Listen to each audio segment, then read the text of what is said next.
Hi everyone, I hope you all are well. Welcome to Right Guidance and Ambition. My name is Anjali.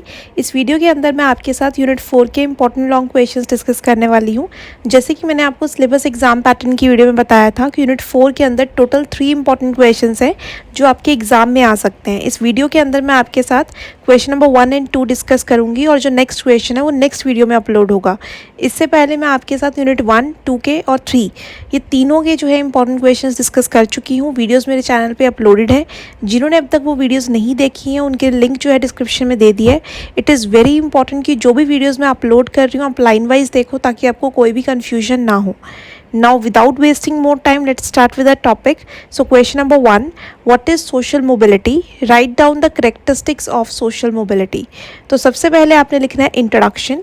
Her person का society के अंदर एक social status होता है और ये जो सोशल स्टेटस होता है ये बहुत सारे बेसिस पे डिपेंड होता है कि एक पर्सन का स्टेटस क्या है। उस चीज़ को बहुत सारे फैक्टर्स डिटर्मिन करते हैं।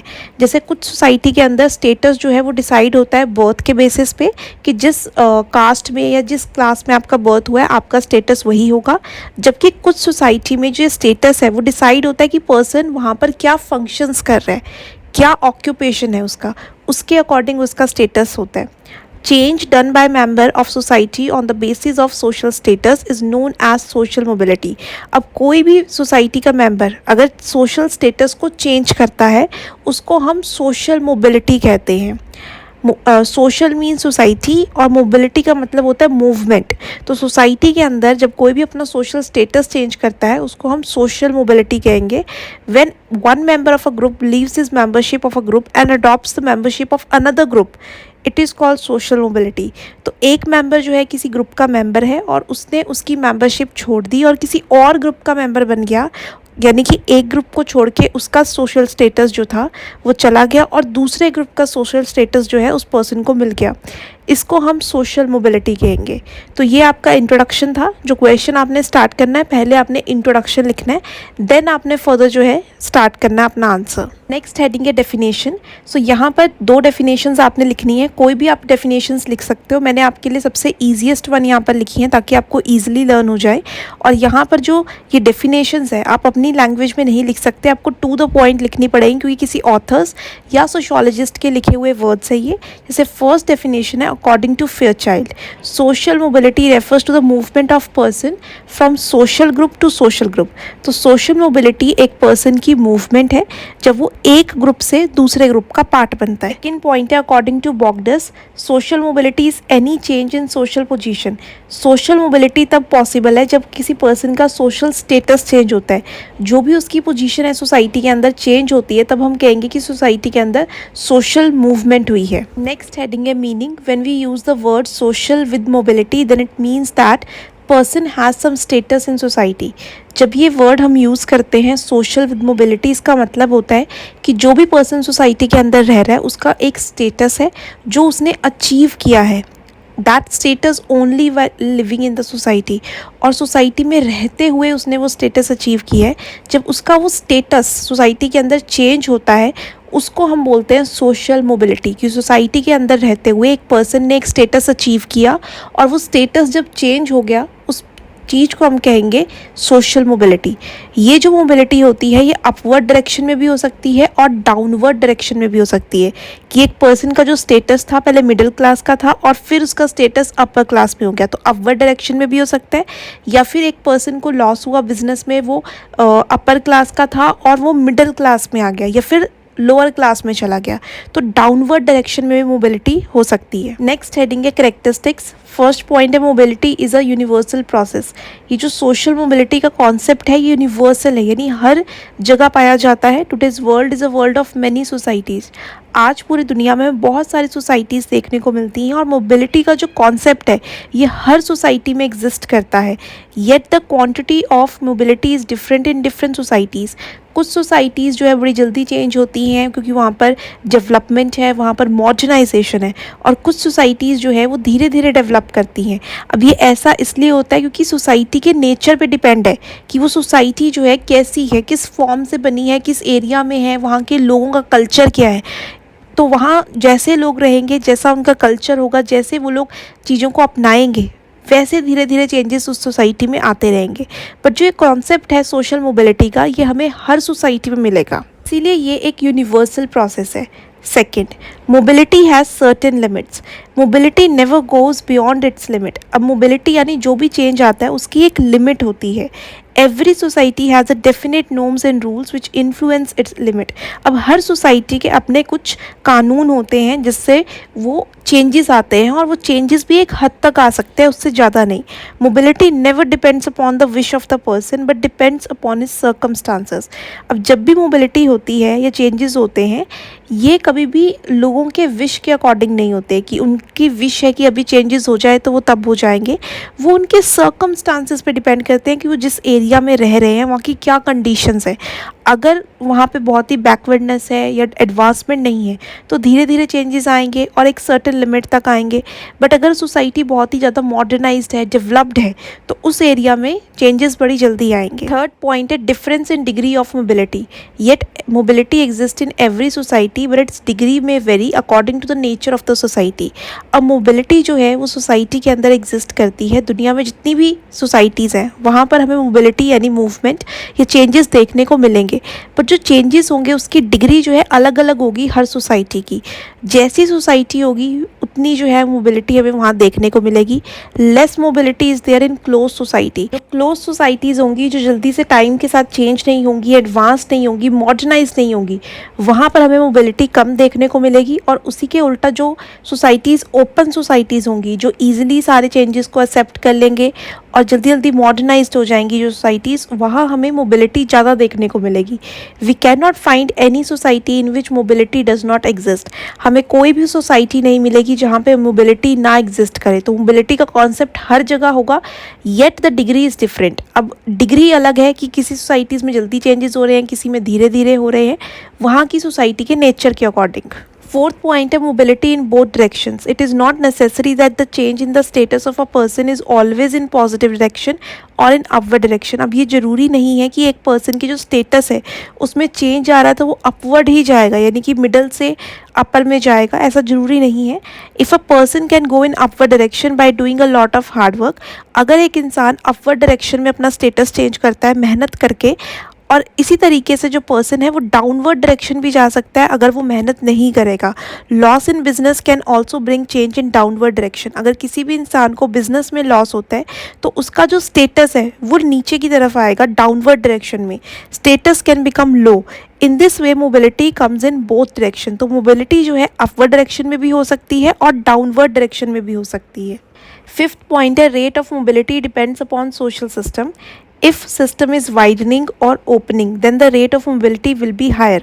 अगर जो social system है वो open minded है, widening है, मॉडर्नाइज्ड है, अर्बनाइज्ड है, तो वहाँ पर जो रेट ऑफ मोबिलिटी है वो भी हायर होगा। जैसे कि क्लास सिस्टम के अंदर होता है कि पर्सन अपनी क्लास ईजिली चेंज कर लेता है।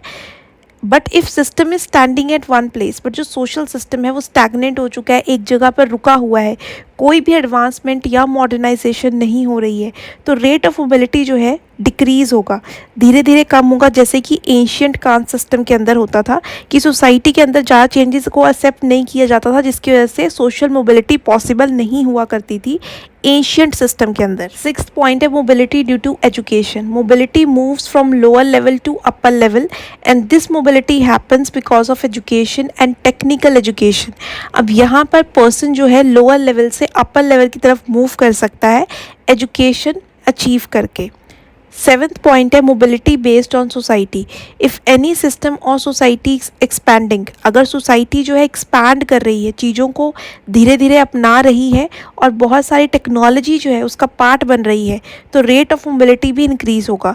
बट सिस्टम और सोसाइटी डिक्रीज़ हो रही है, श्रिंक हो रही है, धीरे धीरे जो है नैरो माइंडेड हो रही है, धीरे धीरे पुरानी चीज़ों को ज़्यादा एक्सेप्ट कर रहे हैं लोग, तो वहाँ पर रेट ऑफ मोबिलिटी डिक्रीज़ होगा। नाउ एंड में conclusion 4 to 5 lines and it is very important to write the conclusion in the and.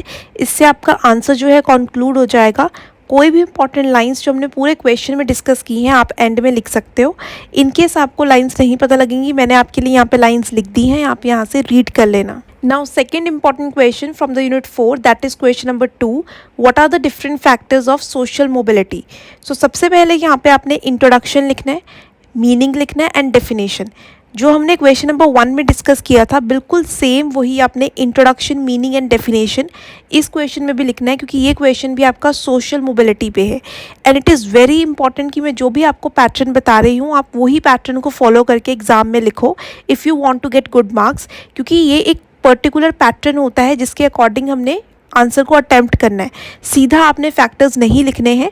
तो सबसे पहले इंट्रोडक्शन, डेफिनेशन, मीनिंग, मैंने पिक्चर्स यहाँ पे पेस्ट कर दी हैं, बिल्कुल वही है जो क्वेश्चन 1 में मैंने आपके साथ अभी डिस्कस किए हैं। मैं दोबारा डिस्कस करके टाइम वेस्ट नहीं कर रही हूँ, तो आप यहाँ से रीड कर लेना। नाउ हेडिंग है आपकी फैक्टर्स।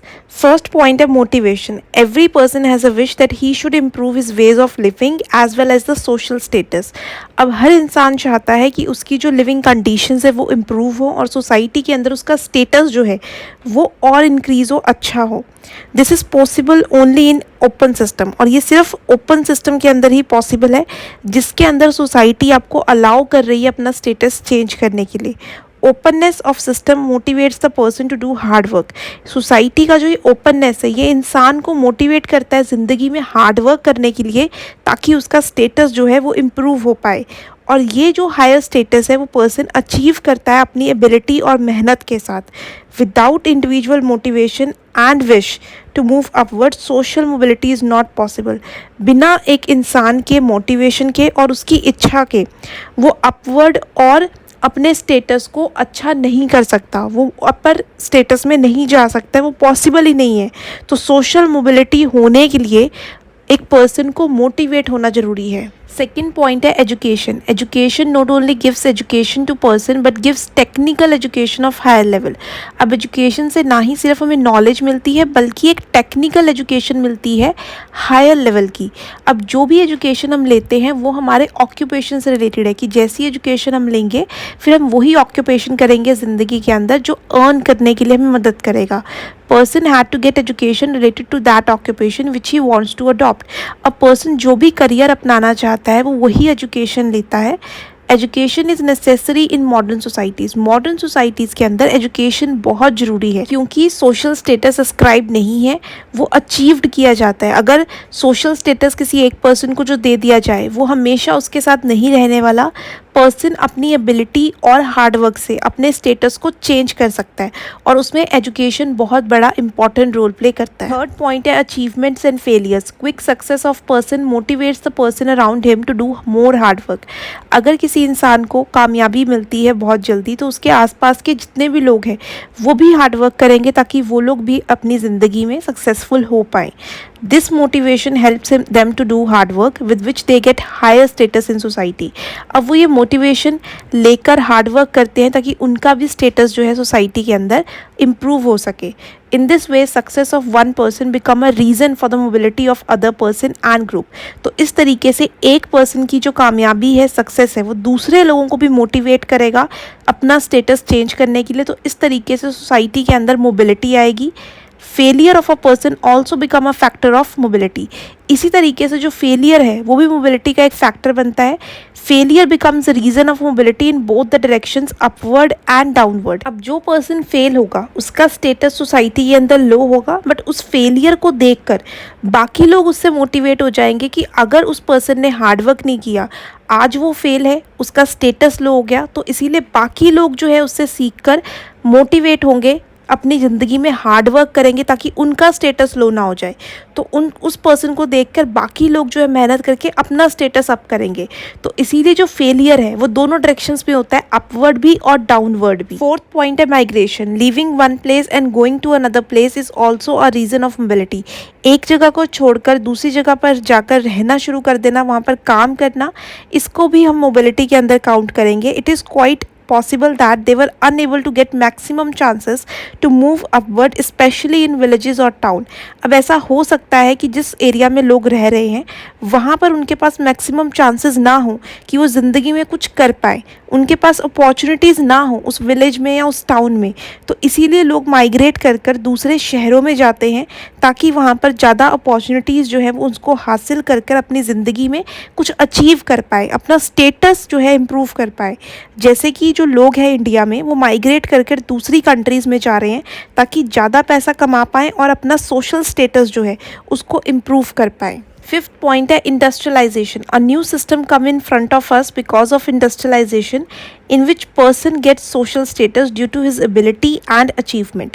अब इंडस्ट्रियलाइजेशन यानी जब से इंडस्ट्रीज़ लगनी स्टार्ट हुई हैं तब से एक नया सिस्टम हमारे सामने आया है जिसके अंदर किसी भी पर्सन को सोशल स्टेटस मिलता है उसकी एबिलिटी और उसकी अचीवमेंट्स के according. Importance of caste birth race comes to an end in this system.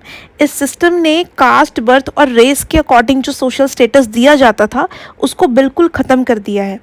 आज के टाइम में जो लेबर्स हैं, आर्टिसंस हैं, एक्सपर्ट्स हैं, उनको इस चीज़ को देखकर मोटिवेशन मिलती है कि शहरों के अंदर इतनी अपॉर्चुनिटीज़ हैं, इंडस्ट्रीज़ हैं, तो वो अपने जो विलेजेस हैं, अपने टाउन्स हैं, वहाँ से निकल कर शहरों में आ रहे हैं और मेहनत करके अपना सोशल स्टेटस जो है उसको चेंज कर रहे हैं.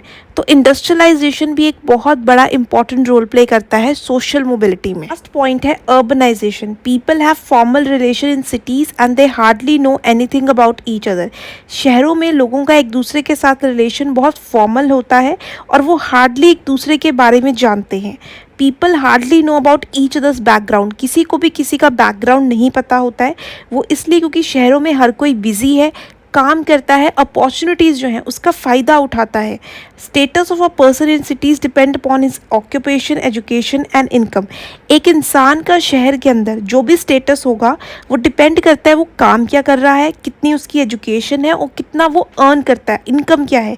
अगर एक इंसान के पास बहुत अच्छी ऑक्यूपेशन है, एजुकेशन उसकी अच्छी है, वो इनकम अच्छी उसके पास है, तो ये सारी चीज़ें होने पे उसका स्टेटस जो है सोसाइटी के अंदर हायर होगा. चाहे वो किसी भी कास्ट का हो, रिलीजन का हो, रेस का हो, उससे किसी को कोई फ़र्क नहीं पड़ता. तो यहाँ पे अर्बनाइजेशन होने से भी लोग जो हैं सोशल स्टेटस जो है उसको चेंज कर पा रहे हैं. एंड में conclusion 4 to 5 lines and it is very important to write the conclusion in the end. इससे आपका आंसर जो है कंक्लूड हो जाएगा. I hope you will find this video informative and helpful. If you have any doubt related to this video or syllabus, please comment below. Share this video with your friends and subscribe the channel so that you will get the notification on time. All the best achievers. Have a nice day.